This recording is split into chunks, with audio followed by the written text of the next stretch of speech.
আসসালামু আলাইকুম দর্শক মণ্ডলী, আমি বর্তমান পরিস্থিতি নিয়ে এবং যারা আজকাল বিগত সময়ে শুধু একাত্তরের চেতনা বিক্রি করত, তাদের সেই চেতনা বিক্রি থেকেই এবং বর্তমান সময়ে অনেকেই বলার চেষ্টা করছে, একাত্তরকে সামনে এনে বলার চেষ্টা করছে।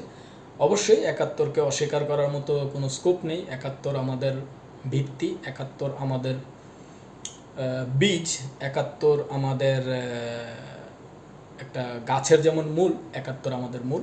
একাত্তর থেকেই আমাদের বাংলাদেশের সৃষ্টি।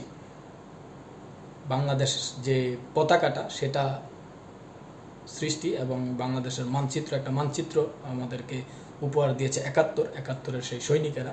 সেটাকে অস্বীকার করার মতো কোনো স্কোপ নেই, অন্তত বাংলাদেশে থেকে। তো তারপরও একটু লেখার চেষ্টা করেছি। কেন লেখার চেষ্টা করেছি প্রশ্ন আসতে পারে, কারণ আমরা একাত্তর আসলে দেখিনি, একাত্তরে কি হয়েছিল। তবে আমরা যেটা দেখেছি, স্বচক্ষে যেটা দেখেছি, আজকাল আমরা সোশ্যাল মিডিয়ায় খেয়াল করছি, সেটাকে অস্বীকার করার চেষ্টা করা হচ্ছে। তো সেই নিয়ে আমার ভেতর থেকে একটু লেখার চেষ্টা করা। আমি 52 দেখিনি 69, আমি 71 দেখিনি 90। আমি দেখেছি 24-এ অস্ত্র সুসজ্জিত বাহিনীর সামনে বুক পেতে দেওয়া টকবগে যুবক।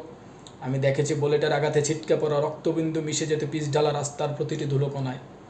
আমি দেখেছি দুহাত বাড়িয়ে বুক পেতে দিয়ে বুলেটকে করে নিতে আলিঙ্গন। আমি দেখেছি জীবনের মায়া ত্যাগ করে শতবাধা বিপত্তি উপেক্ষা করে অস্ত্রসজ্জিত বাহিনীর বিপরীতে বিনা অস্ত্রে লড়ে যাওয়া এক অকুতোভয় প্রজন্ম। আমি দেখেছি গুলি লাগা বন্ধুকে বাঁচিয়ে নিতে, গুলির সামনে নিজের জীবনকে উৎসর্গ করে দিতে। আমি দেখেছি দেশপ্রেমকে সামনে রেখে বুলেটের সামনে দাঁড়িয়ে একটি প্রজন্মকে হুঙ্কারে দিতে, এই দেশ আমার, এই দেশ তোমার, এই দেশ সবার, এই দেশ রক্ষার দায়িত্ব তোমার আমার সবার। ধন্যবাদ সবাইকে। সালাম।